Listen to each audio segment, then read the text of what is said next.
This podcast is made possible by Sound Toys, makers of the award-winning Echo Boy and a full line of professional audio effects plugins. Twist, morph, drive, and push your creativity to brave new worlds with the analog attitude of Sound Toys. Learn more at soundtoys.com. Hey, it's Larry Crane. Welcome to the Tape Op Podcast.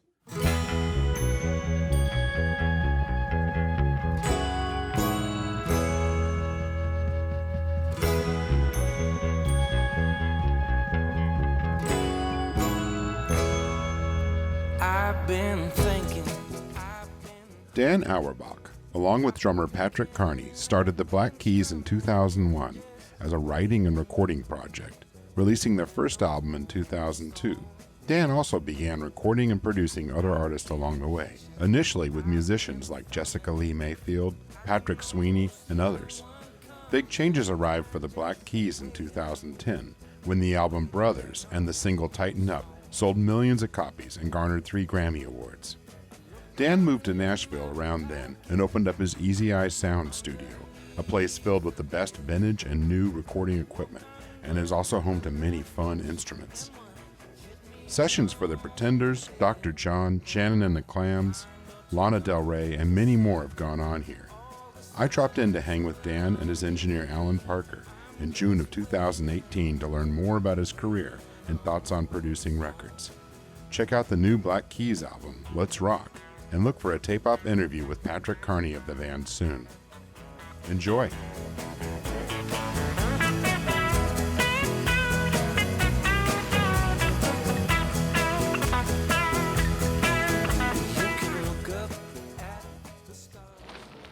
This audio recording was not originally tracked with the intent of using for a podcast. It was recorded solely for transcription for our print interview. Please forgive any balance issues, background sounds, or lack of clarity. Enjoy.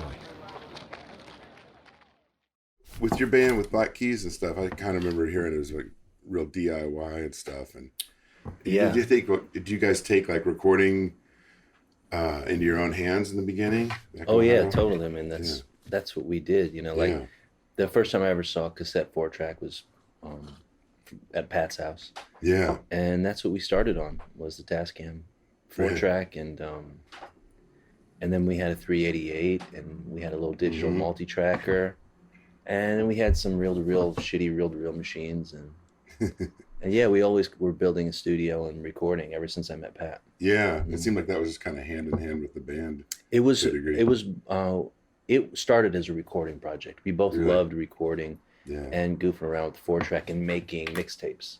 Right. And we'd never played a show, but we sent one of our mixtapes to some labels. Yeah. And we got a record deal. And then we got a review in Rolling Stone, and we'd never played a show. I never knew that. Yeah. That's crazy. It was all a recording thing at first. So then having, like, we're like, oh shit, we got to have a record now. I guess we got to go on, we got to play shows. Yeah. And that's how it all started. That's crazy. Yeah. Did you have to kind of gear up for live? Like, oh yeah, we were not good at it at first. We had about 30 minutes of material, and we did it in about 15 minutes, just flying through the songs. Yeah, I remember our first show. We played at the Beachland Tavern in Cleveland, and pretty much totally blacked out the whole show. We don't remember anything. That's crazy. What was the kind of evolution after like the 388 and stuff? What sort of stuff were you guys grabbing? I mean, we loved the 388. We did the second record on a 388. Yeah. And then we got Tascam 16-track. Oh, the MSR with 16. A huge Tascam console that Pat bought from Canada. It was Loverboy's old console. And, wow. we ended up we rented a room in the abandoned General Tire factory in Akron, and the whole building was vacant. And wow. When we were done, we just left the console in there, and they demolished the building. And the Loverboy's console. Oh man, that's a piece of history. You know? Well, I know where it's buried.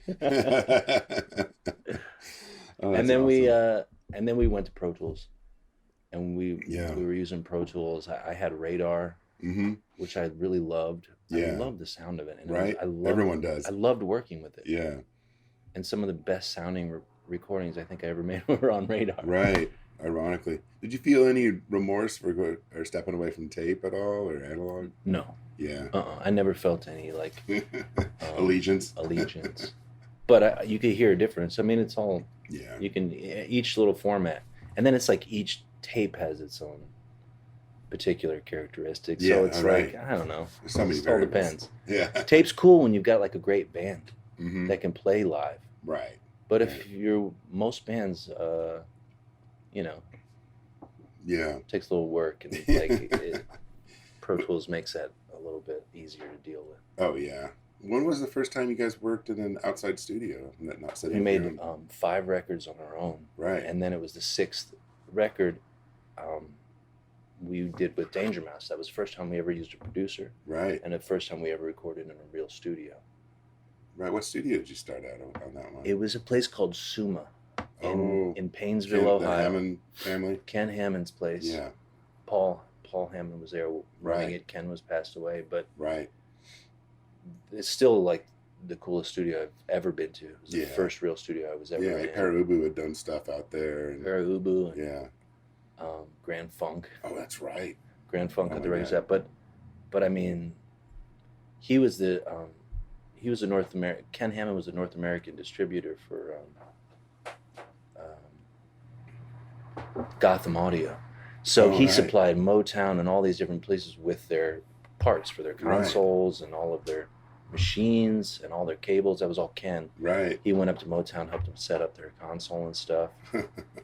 So, just like a history of amazing audio. Didn't they have a custom console in that place? They've always had custom consoles. They started at Cleveland Recording in Cleveland. They built their own tube consoles. That's right. Fucking awesome. Yeah. But then they built their own 36-channel split console, the first ever graphic EQ. It was way pre-API. It was pre-Sphere. Right. And Right. it didn't have frequencies on it. It had notes. Oh wow. You change the notes. That's pretty big, cool. long throw Gotham faders. Right. Just so beautiful. Is that studio still around, or what's happened with that? Paul passed away. Right. And I don't know. I heard that a while back. The whole place was kind of caving in. It was yeah. It was kind of run down and it's so in the middle of nowhere. Yeah, yeah. And like in the winter time, that's just the lake effect is right there. Lake effect snow. Mhm. It's just oh man. hard place to run a business, I think. Yeah. Yeah, it's too bad we did an article. God, I love that ages place ago. so much. I learned so much in there. Was that just for that album, or had you been in there at other times? That was only for that album. Yeah. But I went and toured it before. That's why we went there. Yeah. I'd gone and taken a tour because I'd heard about it and I wanted to meet Paul Yeah. and sort of like learn about that stuff. And we made Danger Mouse go there. Yeah. What did Brian do Totally with that? out of his comfort zone. Because he never works without his engineer, Right. who's like his right-hand man, Mm-hmm. part of his flow. We totally got him out of his whole routine and made him go to Painesville and use the in-house engineer who wasn't, he's not like lightning fast with Pro Tools. He was just Right. kind of Right. old tape guy, Right. Right. And How did you end up working with Brian with Danger Mouse? Pat met him in L.A. Yeah. Pat was hobnobbing and met Brian, and they just sparked up a conversation. And Brian mentioned, if you guys ever want to have a producer, let me know. Yeah. He said, I'd love to work with you guys. And like I said, we'd done 5 albums by ourselves, so it was like Mhm. we'd had enough of ourselves. Yeah. So, but it was time to like open ourselves up to a new Yeah. experience. What was different about that for you guys? Well, Initially, honestly, especially. we'd been so insular that it Yeah. was like almost unhealthy. And I think that if you're just trying to be like the Shags or something, it's okay to like stay in your basement. But Yeah. if you really want to like, I don't know, learn things and try to enjoy yourself and like kind of get into it, you got to like work with people. You have to Yeah. open yourself up to the experience. You have to like let yourself be comfortable with like working with somebody else. And that was the first time we'd ever done that. Yeah. And we sold like 4 times as many albums and like Yeah, that was. And a real we started shift. our relationship with Brian, and it was cool, man. And we worked with Paul. Yeah. Now we knew what like Neumann mics were supposed to sound like. You know what I mean? Proper. We had like frame of reference for things. Yeah, yeah. Right. That's cool. With the relationship with Brian continued. Yeah, we did a few records with Brian. Yeah. We clicked with him, got along. It was fun. You know. And when did Mark Neal join the mix? Did he work on the next record? Mark Neal worked on Brothers. Yeah. I mean, I'd been a fan of Mark's records for years, and like, I bought this Toe Rag record that, this Ronnie Dawson record, and it's fucking badass. It's a great record. Sounds incredible, and I went and met Liam when I was in because I wanted to see his studio because it's like such a awesome place. It's a trip. But then as I started to like just look into Toe Rag, I started to realize, Mark basically had Toe Rag in the 80s in LA and same color scheme. You know what I mean? Same tape machines. Same console, same concept. Oh yeah. And so I reached out to Mark, and when we were on tour in San Diego, I went to his studio and cut something with him, and he had that little, I don't know if you've been to Mark's studio in San Diego. No. He built it in his 2-car garage. Oh my God. In a little mid-century home. Right. And it was the size of a fucking closet, but he would make things that sounded huge. Yeah. Like Capitol Records or something, you know what I mean? He's really studied everything. He's the only person I've met who, a lot of people talk about gear, but he actually has firsthand experience of what it does. Right. You know what I mean? That's of the stuff that I was interested in. You know, like, and he's never steered me wrong. Anytime he ever gave me like a sonic recommendation, it was always right on the money. Yeah. No bullshit. He's a talented dude. Yeah. Was that just you were doing mostly like a tracking session with him on Brothers? Yeah, we decided to get out of town. Right. And we went down to Muscle Shoals. Oh, that's right. Another studio that I was interested in. And I got in there, and it was just like fucking a shell of its former self. Right. There was nothing in there. Yeah. It used to be called the Burlap Palace, but it was all fucking plywood. Oh no. You know, like black plywood everywhere. Dear God. And no console. Yeah. No nothing. We brought all our gear. Yeah. And Mark was engineering, and he brought a couple Universal Audio wedge pre's, you know. Yeah. And a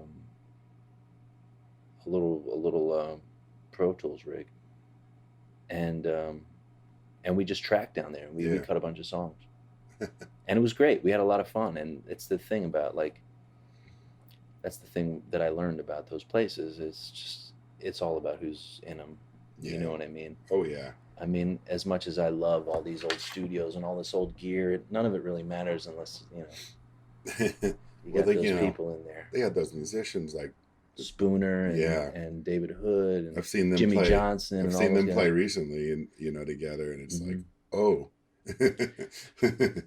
yeah. You hear that kind of finesse. Yeah. It's amazing. I mean, and then so that it was just it was fun. We had a good time, and Mark was cool. You know, Pat used Mark's old Gretsch kit, which sounds incredible. Oh man. And 2 mics on the drum kit.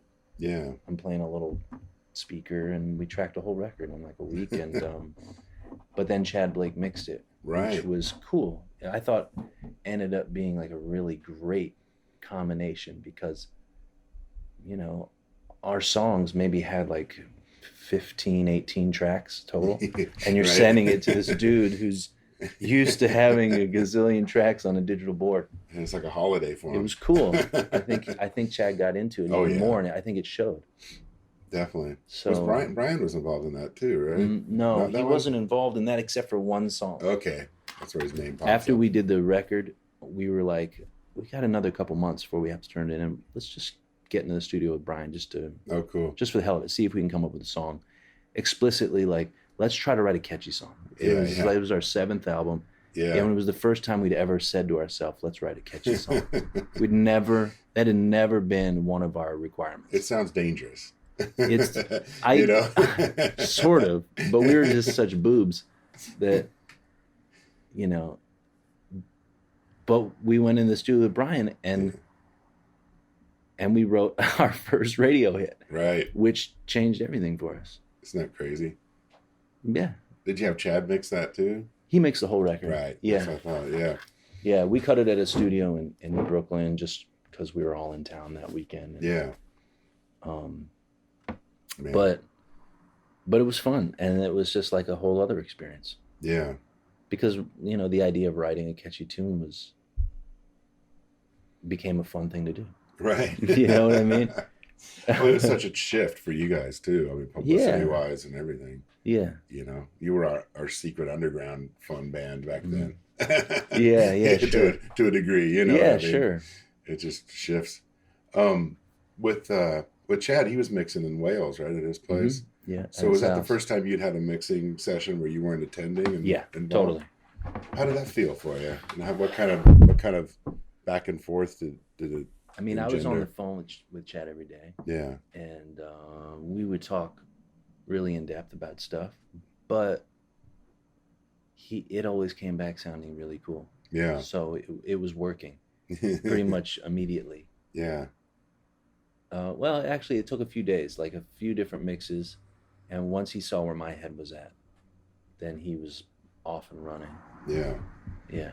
How much is Pat involved in that kind of stuff too, like direction and mixing? It depends. It's like from record to record, it's different. Pat's mixed some of our records, right? Especially some of the earlier ones. But yeah, we both have equal say. Yeah. Yeah. So makes sense. Yeah. With Brian doing some of the later ones too, is that like does that open up doors for both of you guys, like you and Pat, to feel safer to throw crazy ideas around and have a mediator or someone else in the room besides just the two of you? We always felt pretty comfortable about it, but I mean, I guess Brian just came from such a different place. I mean, he was so computer based, and parts based, and like he just got us thinking differently about things that we already were just kind of doing naturally, I guess, and I don't know. I think we realized that was the first time for me anyway, that I realized it's really helpful for me to just be around people who make music, because it opens my mind up. Yeah. When did you move out to Nashville and start putting 8 years ago? Yeah. Yeah, I moved from Akron to here. Right. And I bought the building as soon as I moved to town. Yeah. And it was just a cinder block. Cinder block. Oh, it was a call center. You could walk in this front door and see all the way to the back door. Oh, wow. Yeah. Just a space. Yeah. What prompted your moving to Nashville at that point? Well, I used to come to Nashville when I was a kid.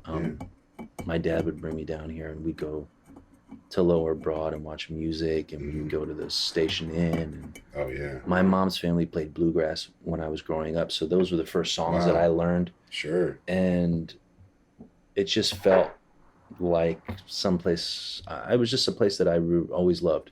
Yeah. Musically, and then as I got older and was touring, every time I was in Nashville, I'd kind of hang out with friends. Yeah. And I started to see it in a whole new way. Right. It wasn't just the little tourist music spots. There's other stuff here too. So it just, it became the spot I wanted to go to. Yeah. It was just the most music that I felt a connection to. It's good infrastructure too. There's so much so much music going on here that you can rent gear and you can get. It's incredible. Yeah. Like if you're using tape and you run out of tape, you call somebody and 10 minutes later they're at your door. You know what I mean? You can't get that in Portland. You can't get that anywhere in the world. I mean, really. I mean. Yeah. Right. And the all the musicians that live here. It's so deep. Yeah.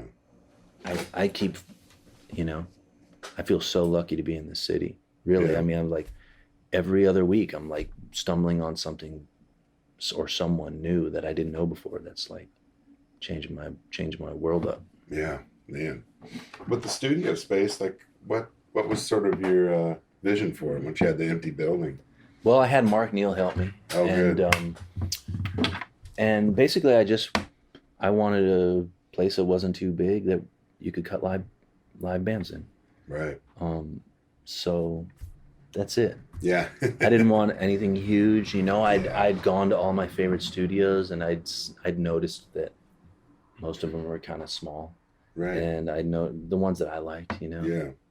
And even the ones that were big, like Willie Mitchell's, they made them small by like making little tiny rooms and stuff. Or so that upstairs. Yeah. Yeah, so yeah, totally.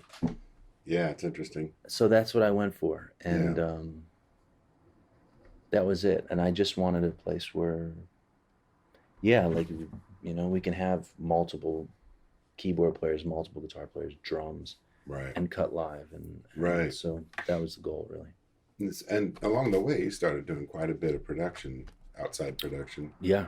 On your own, and when I sat down and really looked at the list of it, Dan, it's kind of impressive. The amount, good, that's a lot of activity. Yeah, I mean, this is what I like to do. I mean, what were some of the first outside production things you did outside of your band? Bluegrass stuff in Ohio, and people like Jessica Lee Mayfield, and just people that I would see in Ohio and be interested in recording. Yeah. Yeah. Or like a band like Hacienda, who was a band from Texas who sent me a demo, and I thought it was really cool. Just kind of hit you right way. Yeah. And I had them come up. Yeah. They showed up. They'd never been anywhere. They'd never seen snow before. And they all showed up in cowboy boots, and 3 out of the 4 of them fell on their ass on the way to the house. Slick bottoms, man. Yeah. It's not. Wow. Ill-equipped. At that point, did you have a space that you're using for the Black Keys and for yourself for recording? That you I had first I used my basement. Yeah. And then I had a back room in my house that I had Mark Neal come out. Oh yeah. And help me design. Oh cool. I had a guy come in and he helped me with the equations. Right. And that room sounded incredible. Wow. It sounded so good it didn't make any sense to me. Yeah. But that was that Mark Neal shit. And so I had that room up there, and it was tiny. It was smaller than that. Yeah. And then I moved down here. Yeah. Yeah. And then how does the label tie into all that too?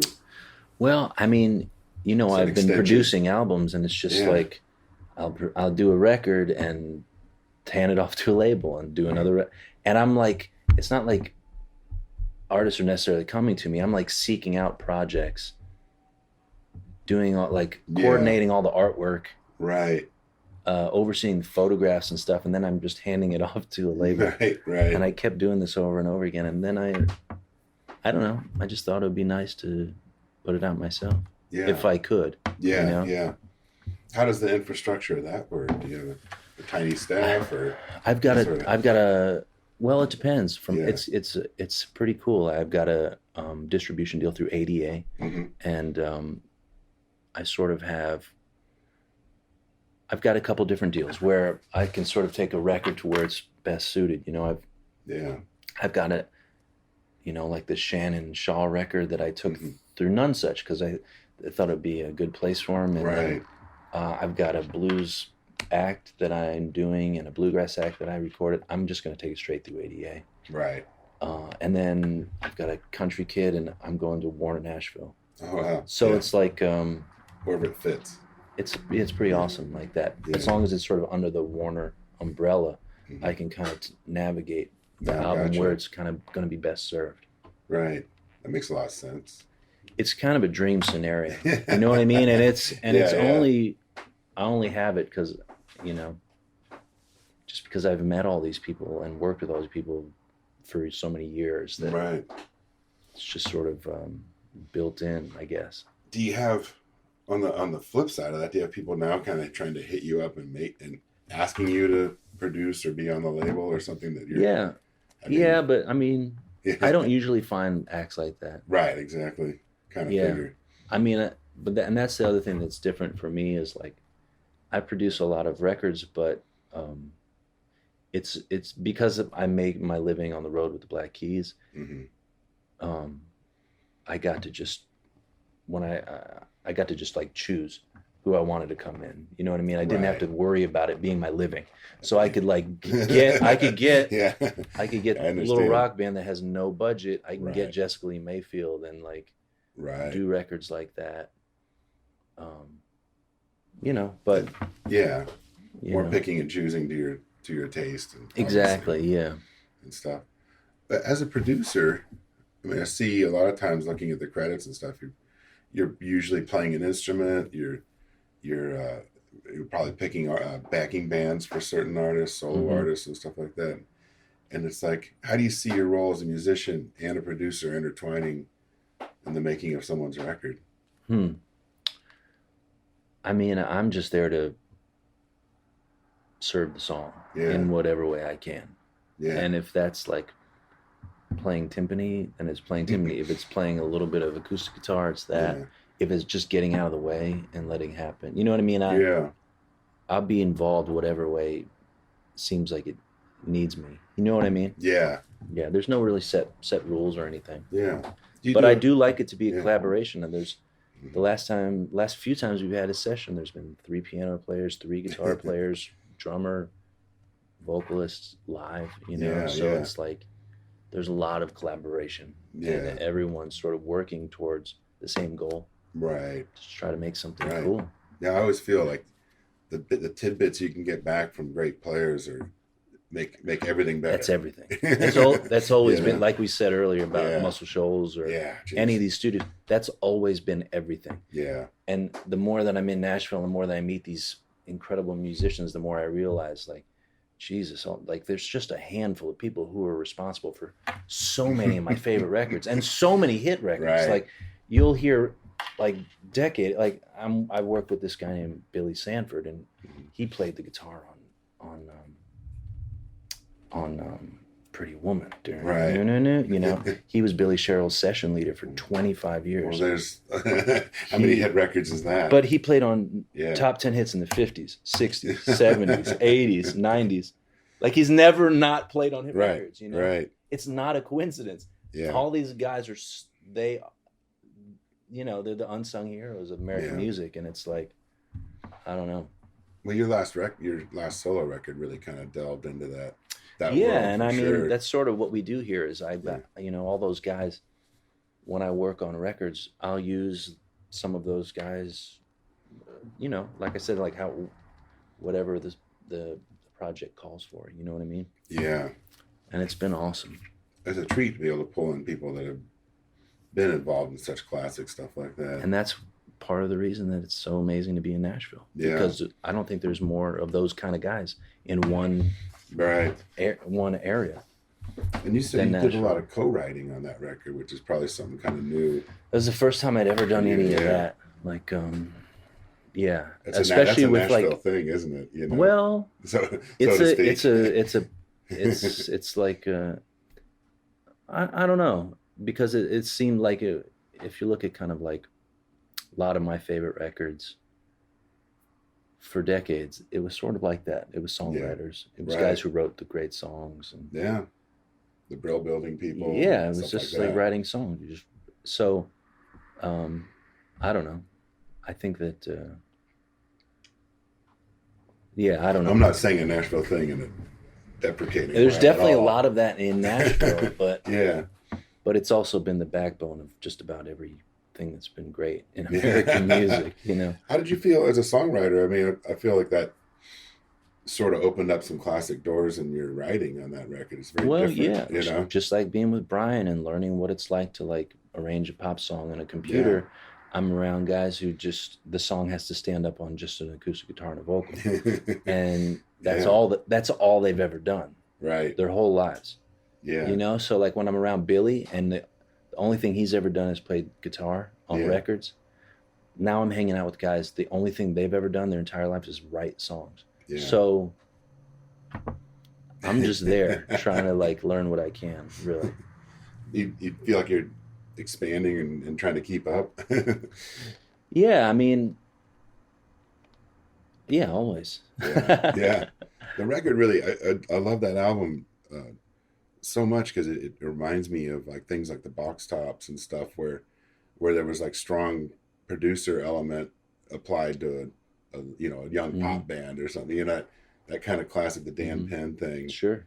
And that kind of blew my mind. Like, this is cool. Like, instead of going to a stylistic throwback of just getting the right sounds, you're actually going to the part of the writing and the playing to create the right we're not vibe. like trying to sound old. We don't put distortion on the drums or something. It's just like the reason that it feels nostalgic for you is because this is how records used to be made. Exactly. It was a lot of humans making noise and it getting picked up on mics, and there's like a spirit there. There's a feeling that it's like, hard to explain unless you've heard it before. Yeah. You know what I mean? Yeah, it's the classic mode. Yeah, I don't know. It's a good mode. I like it. A lot of your records, I hear lots of really cool, distinct uses of like delay and reverb type stuff. And what was some of the records from the past that inspired you with their usage, and what kind of devices do you like using for those effects?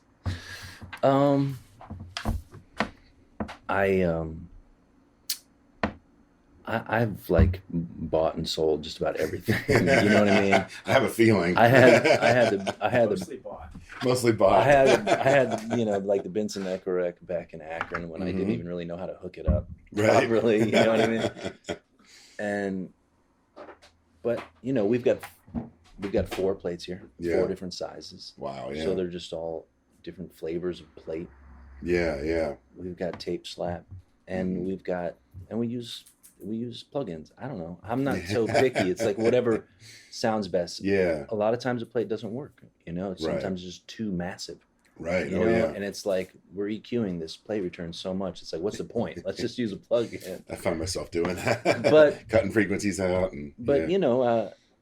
but it's also like the more that you hunker down and work in the same space all the time, the more dialed in you get, and you kind of like you hear something, you're like, oh, that I know what reverb will work for that. Or something. You know what I mean? Yeah. I feel like we're at that point now. We instinctually we sort of know our limitations for our reverbs and shit. You know what I mean?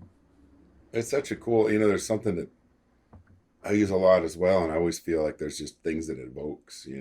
If you think of like Lee Hazelwood Productions, or you think of like The Ventures, or you think of there's a lot of different things. You think of classic Nashville vocal plates, Yeah, absolutely. There's definitely evocation, There's shit.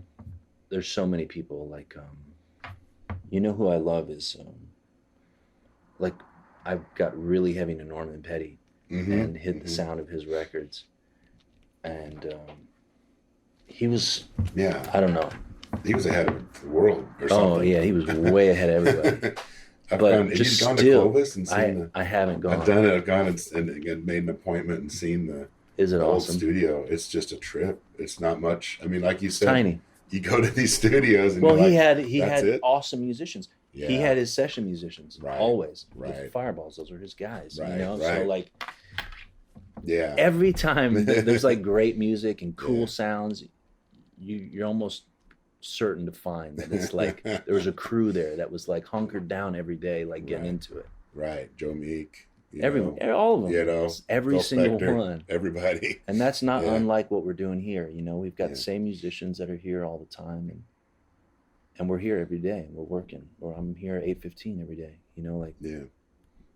We just work all day, and I don't know. What kind of gear choices did you make when you put this place together, like console and stuff like that? I went with Spectrasonics. Yeah. Well, that's not true. No. Was there a Quad 8? I had a Quad 8 at first that I had, an early a Quad 8. It sounded really good. Yeah. And I always really liked it. It sounded great, but my holy grail was always to try to find a Spectra. Yeah. Because it seemed like everything, all the records I really loved the sound of, they were either done on a Spectra or done with modified Spectra electronics. Parts, yeah. So we found that Spectra. Where did that one come from? This guy, maybe you know him. He used to live on an island off of Washington.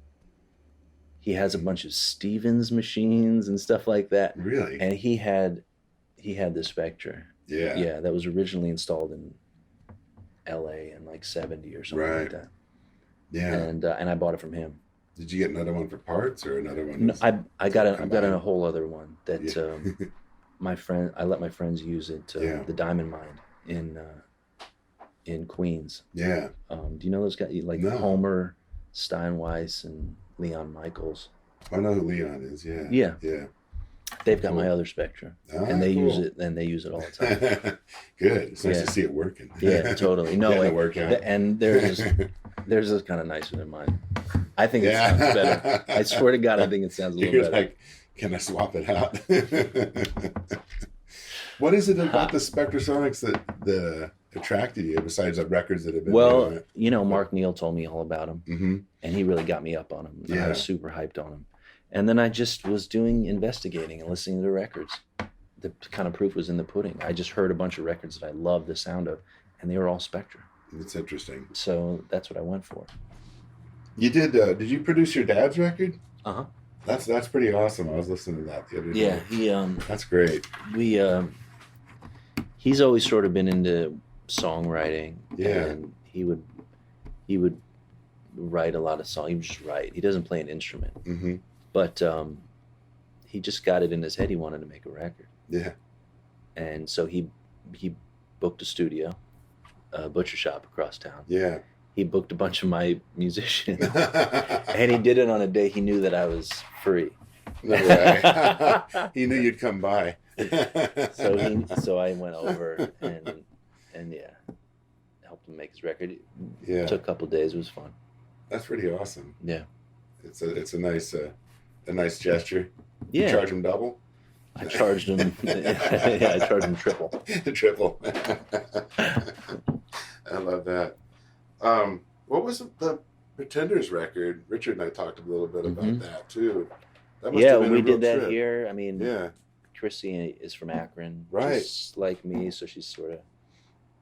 I don't know what it is about Akron people, but they've got this similar tone. Mm-hmm.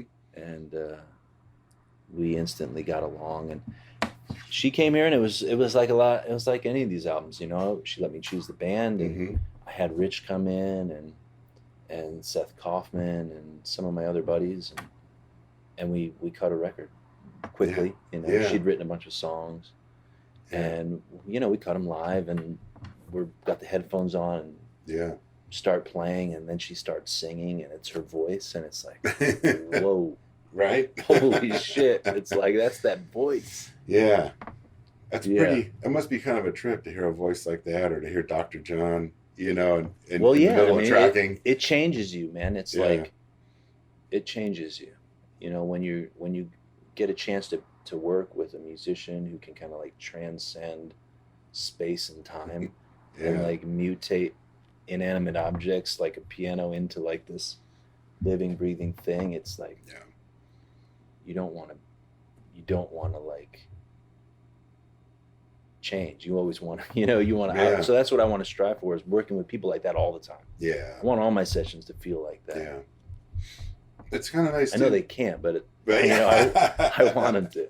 Do you ever think like, you know, we were talking about her the other day. Some of the other staff and I were talking about it, because actually John just went to interview Bob Clearmountain, who worked on Get Close, Pretenders, right? Which is totally different sounding record than what you guys did, you know? And it's like, do you ever think when you get a chance to do like Chrissy or Dr. John or whomever, that you're getting to cast them in a light where they're making a record that sounds like you've always wanted to hear them do, you know? Maybe not the record that I always wanted them to do, but like, I put them in a situation where I think it's going to be great, you know, where I'm excited to hear what's going to happen. Do you know what I mean? Yeah. I don't know. It's hard to explain. It's different for every person. But with Dr. John, you know, he's just such a New Orleans person, and but the drummer Max from Germany is like an Afrobeat whiz, and I just knew that it would be a great combination. And with Nick Movshan on bass, I just knew that would be great for Mac, and it was awesome. And it was awesome. Groove. Yeah, it's just, and he took right to it, you know. Yeah. And he loved it. He was a little skeptical. Yeah. Going into the studio. Yeah. Well, you know, at that point he's made how many 100 records? or Totally. something been involved in 100,000 records, you A know. lot of DX7 strings, but and I'm sure he's been screwed by almost every label at some point God. or other. So Yeah. he had reason to be skeptical, but it was fun. We had a great time. What's in the future for you, session wise, or I what mean, can you say? Well, man, we're booked all the time, just working on records, putting stuff out. You know, we put out the Clams album and the Shannon Shaw record and the Robert Finley, and we recorded a country singer, a young kid from Slap Out, Alabama, named D. White. Yeah. And so that's coming up, and I don't know, we just got a bunch of albums. Yeah. Yeah. What kind of, when you're working with other artists, in what ways does that also influence you when you come back around to doing the Black Keys or a solo record? What changes coming over you? I mean, I don't know. I haven't made a Black Keys record yet, you know, since doing all this, but right. Time will tell for that, I guess. Yeah. But I don't know. I mean, like I said, like I come in here every day, and it's anything can happen. You know what I mean? Yeah. I don't put any rule on what's going to happen, and then just see where it takes us. So with each day, with each artist that I work with, anything's possible, I guess, and that's sort of the fun of it.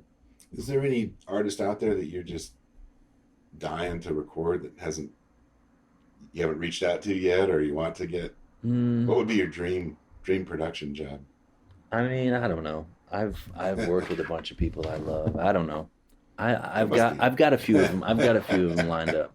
It's good to hear. Yeah.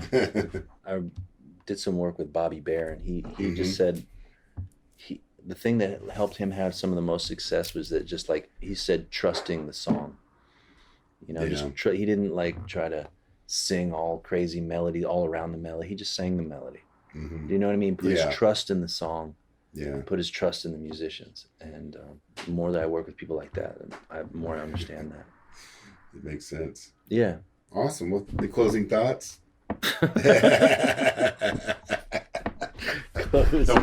Closing thoughts, Dan.